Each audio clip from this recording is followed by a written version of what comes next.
Completed your weekly literature idea for the book Chester's Way by Kevin Henkes.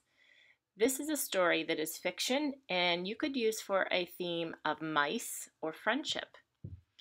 I've taken a few minutes to write down things that popped off the pages to me, and I'm going to share them with you. Please take a moment to look at your ideas and see what you have that are the same and see what you have that are different. All ideas are welcome. In the area of reading, we start with phonics and phonemic awareness, and what jumps off the page at me is the CH sound in Chester. We call this a digraph, and it's a sound that boys and girls need to learn as early as kindergarten, so it's a great target character for remembering the sound. Under the area of word identification, you can again work on contractions just like last week.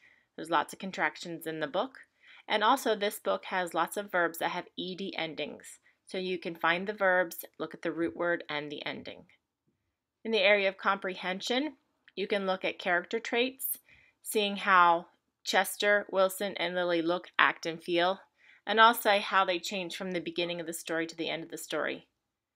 In the area of fluency, you can look at dialogue, taking parts from the story and adding voices of the characters. There's lots of dialogue when it comes to the characters speaking. Under writing, I have two topics you can write a story about. One is what is something you could teach your best friend, just like we see in the story. When they make friends with Lily, she teaches them lots of new things. So what could they teach their best friend? And also, what can you do with your best friend in each season, which is modeled throughout the book. Another idea for writing, which could be a shared writing activity that you do in front of the class, or that they would do with a partner, compare yourself to your friend on a Venn diagram. And we see the Venn diagram right there. So on the left side would be one child's characteristics. On the right side would be another child's characteristics. And in the middle where the circles overlap would be things that are the same about them. The last part would be to write a new ending of the story. When we hear a new character is coming at the end, what do they predict would happen? It would make a great new sequel to this book. Math was a little harder for this book, a little harder than usual, but I found that it talks about diagonal cuts, and then when Lily comes, her mother makes bread shapes out of cookie cutters. So I thought we could really talk about how shapes have symmetry, and you could use paper bread, which would just be construction paper cut to look like bread, and you could cut them into shapes that are symmetrical, and you could have them play games. Is the shape symmetrical? Is the shape not symmetrical? And you could do it with cookie cutters as well on the bread.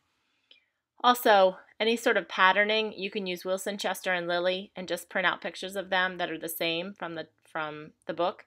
And then you can make patterns. You could do a Wilson, Chester, Wilson, Chester, Wilson, Chester. Or you could do Wilson, Wilson, Chester, Lily, Wilson, Wilson, Chester, Lily. Any sort of patterning activity with pictures is great for young students. In the area of social sciences, we see friendship as being a theme throughout the story. So you could role play scenes and also make rules for being a good friend. There's a lot of times in the beginning of the story that they're not being a good friend to Lily. And also, we see the big turning point of the story where Lily saves them from the bullies. So there's a lot of actual scenes from the story you can look at and examine and see what would be the best way to handle those situations. And it does talk about seasons twice in the story, so you, again, could use this when you're studying seasons. For other, we see that Lily likes to make disguises, and she uses them for different reasons, so it might be fun in the art center to have just a box of anything kind of stuff, no right or wrong answer, and work on that creativity of making a disguise mask, and then maybe have a secret class handshake for friendship. Thought that would be fun. So those are the ways that I found to use Chester's Way. Again, this story is great with pre-K, kindergarten, first grade, second grade, even stretching it a little bit, but third graders would enjoy the story. As with all Kevin Henkes books, I use his books as an author study very often. Fantastic books, and what's really neat about his books is he uses the same characters throughout many of his pieces of literature, so you really get to know them and the students feel comfortable with them. All right, good luck, and don't forget to drop your ideas in my Dropbox so I can check out what you did with this story.